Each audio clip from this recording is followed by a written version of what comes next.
नमस्कार, आदाब, सत श्री अकाल, जय भीम, जोहार। मेरा नाम है नवीन कुमार। पूर्व राज्यपाल सत्यपाल मलिक को लेकर बीजेपी की हालत सांप छछूंदर जैसी हो गई है। बीजेपी से न निगलते बन रहा है और न उगलते। पार्टी पूर्व राज्यपाल पर हमला करती है तो वो भी अपने वार से पार्टी को घायल कर देते हैं। अब सत्यपाल मलिक ने बीजेपी पर ताजा तरीन हमला किया है, वो भी तमाम विपक्षी दलों की मौजूदगी में। उन्होंने सिर्फ हमला ही नहीं किया बल्कि 2024 लोकसभा चुनाव में बीजेपी को हराने का फॉर्मूला भी बता दिया। मलिक के तेवर बता रहे हैं कि ईडी सीबीआई कुछ भी लगा दो, वो डरने वाले नहीं है। 28 अप्रैल को सीबीआई की पूछताछ के 2 दिन बाद वो सीधे कॉन्स्टिट्यूशन क्लब पहुंच गए और लगे भाजपा को ललकारने। तो दिल्ली के कॉन्स्टिट्यूशन क्लब में तमाम विपक्षी दलों की मौजूदगी में सत्यपाल मलिक ने बीजेपी को कैसे धोया ये तो बताएंगे ही, लेकिन पहले बता दें कि कार्यक्रम क्या था जहां वो मौजूद थे। दरअसल 30 अप्रैल को प्रखर सांसद, स्वतंत्रता सेनानी और समाजवादी नेता मधु लिमये की जन्म शताब्दी के समापन समारोह का आयोजन था। इस कार्यक्रम में माकपा नेता सीताराम येचुरी, जदयू महासचिव केसी त्यागी, राज्यसभा सांसद दानिश अली, कांग्रेसी कवि और आलोचक अशोक वाजपेयी और इन दलों के तमाम कार्यकर्ताओं सहित कई अन्य लोग भी मौजूद थे। इन सभी लोगों की मौजूदगी में नए जम्मू कश्मीर के पहले राज्यपाल सत्यपाल मलिक ने एक बार फिर से बीजेपी को आड़े हाथों ले लिया और दावा किया कि 2024 का चुनाव भाजपा को सत्ता से हटाने का सबसे सटीक मौका है। अगर ऐसा नहीं हुआ तो देश को बड़ी मुसीबत का सामना करना पड़ेगा। जम्मू कश्मीर के पूर्व राज्यपाल ने आरोप लगाया कि देश की 70 साल की आजादी में जो भी संवैधानिक संस्थाएं बनाई गई थीं, उन सब को एक एक करके खत्म किया जा रहा है। उन्होंने कहा कि किसी भी देश की संवैधानिक संस्थाएं उसकी प्राण होती हैं, उन्हीं के सहारे देश की व्यवस्था को चलाया जाता है। लेकिन मोदी राज में तो इन संस्थाओं का इस्तेमाल अपने फायदे के लिए किया जा रहा है, सरकार की आलोचना करने वालों को डराने के लिए किया जा रहा है और यह बात स्वीकार नहीं की जा सकती। मलिक ने तो एक कदम आगे बढ़ते हुए मोदी राज को इंदिरा गांधी के शासन में लगाई गई इमरजेंसी से भी बुरा बता दिया।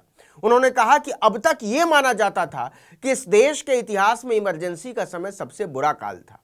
उस दौर के गुजरने के बाद भारत ने यह सबक लिया था कि इस तरह का समय दोबारा नहीं आने दिया जाएगा, लेकिन इस समय का उस दौर से भी ज्यादा बुरा हाल है। मलिक ने कहा कि यही मौका है जब विपक्ष को इन संस्थाओं को बचाने के लिए एकजुट होकर काम करना चाहिए। उन्होंने विपक्षी दलों की मौजूदगी में बीजेपी को हराने का फॉर्मूला बताते हुए कहा कि भाजपा इस समय ऐसी तस्वीर पेश करने की कोशिश करती है जैसे उसे चुनाव में हराया ही नहीं जा सकता।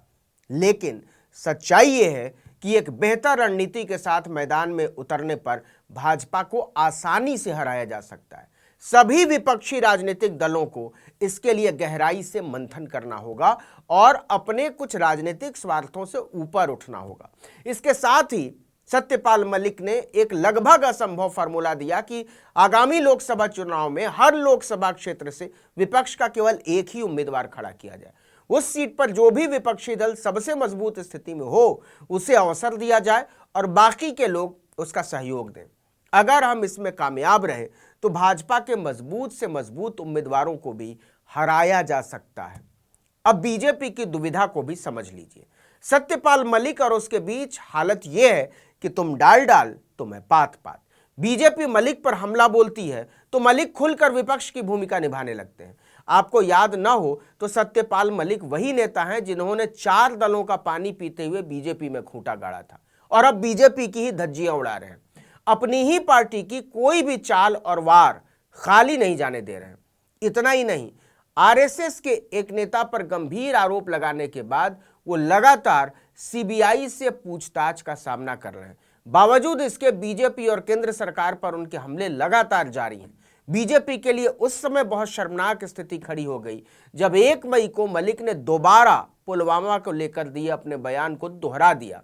उन्होंने कहा कि पुलवामा हमले की जांच की जाए तो बीजेपी के कई लोग फंस जाएंगे। जबकि आपको याद होगा 22 अप्रैल को अमित शाह ने पुलवामा पर मलिक के बयान को लेकर निशाना साधते हुए कहा था कि अगर वो सही हैं तो जब वो राज्यपाल थे तब क्यों चुप बैठे रहे। लेकिन सत्यपाल मलिक बार बार अपना बयान दोहरा रहे हैं, कह रहे हैं कुछ भी कर लो। इतना ही नहीं, उनके लगातार दौरे भी बीजेपी खेमे में हलचल पैदा कर रहे हैं। सीबीआई से समन मिलने के दूसरे ही दिन 24 अप्रैल को राज्यपाल मलिक राजस्थान दौरे पर निकल गए थे। अपने इस दौरे को उन्होंने शुरू में पूरी तरह से सीक्रेट रखा था, गुप्त।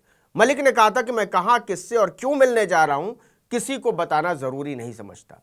लेकिन राजस्थान पहुंचकर उन्होंने केंद्र की बीजेपी सरकार पर फिर से हमला बोला। उन्होंने कहा कि पुलवामा हमला सरकार की नाकामी का सबूत था और इसकी जांच होनी चाहिए थी। प्रधानमंत्री को पुलवामा हमला और अडानी मामले में संसद में जवाब देना चाहिए, लेकिन आज तक नहीं दिया। इतना ही नहीं, उन्होंने राजस्थान की राजनीति को लेकर कहा कि अगर वसुंधरा राजे के चेहरे पर चुनाव लड़ा जाता है तब तो बीजेपी को फायदा हो सकता है, वरना उसे हार के लिए तैयार रहना चाहिए। यानी सत्यपाल मलिक बार बार वही बयान दे रहे हैं जो बीजेपी की छवि को खराब करता है। हालांकि आरएसएस के नेता पर आरोप लगाना, किसानों के मुद्दे पर मोदी सरकार की आलोचना करना, पुलवामा मामले में तीखी टिप्पणी करना मलिक को भारी पड़ रहा है और सीबीआई उनके पीछे लग गई है। 28 अप्रैल को सीबीआई ने जम्मू कश्मीर में कथित बीमा घोटाले की जांच के संबंध में पूर्व राज्यपाल सत्यपाल मलिक से करीब 5 घंटे तक पूछताछ की थी। हालांकि पूछताछ में क्या हाथ में आया ये अभी तक किसी को नहीं पता चला है और शायद पता चलेगा भी नहीं। लेकिन बीजेपी का धैर्य अब जवाब दे रहा है, क्योंकि उसके ये हथकंडे मलिक पर काम नहीं कर रहे हैं। बीजेपी सोचती थी कि मलिक परेशान हो जाएंगे, जांच से घुटनों के बल आ जाएंगे और खामोशी ओढ़ लेंगे, लेकिन इतना कुछ होने के बाद भी उनके बागी तेवर न केवल बरकरार हैं बल्कि उनके बोल और तीखे हो गए हैं।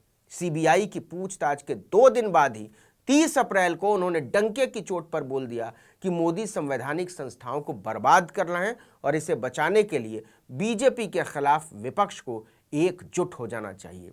अब सत्यपाल मलिक की इस अपील पर विपक्षी दलों की क्या प्रतिक्रिया होती है ये देखना तो दिलचस्प होगा ही, लेकिन बीजेपी अब मलिक को कैसे घेरती है ये भी देखने वाली बात होगी।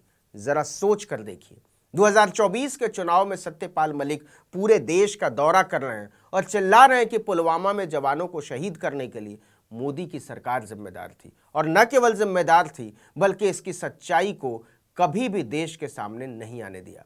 इस देश के लोगों की प्रतिक्रिया क्या होगी इसका अंदाजा लगाना ज्यादा मुश्किल नहीं है। इस वीडियो में इतना ही, लेकिन अगर आपने आर्टिकल 19 इंडिया को अब तक सब्सक्राइब नहीं किया तो फौरन कीजिए, बेल आइकॉन दबाइए, घंटी जैसी आकृति लाइक कीजिए और कमेंट करके बताइए हमारा वीडियो आपको कैसा लगा। यूट्यूब पर देख रहे हैं तो हमारे चैनल को सब्सक्राइब कर दीजिए, फेसबुक पर देख रहे हैं तो हमारे पेज को लाइक कर लीजिए, इंस्टाग्राम पर हमें फॉलो कीजिए और हमारा ट्विटर हैंडल है आर्टिकल 19_इंडिया और मेरा ट्विटर हैंडल है नवीन जर्नलिस्ट। आप मुझे भी फॉलो कर सकते हैं। जहाँ कहीं भी हमारे वीडियो को आप देख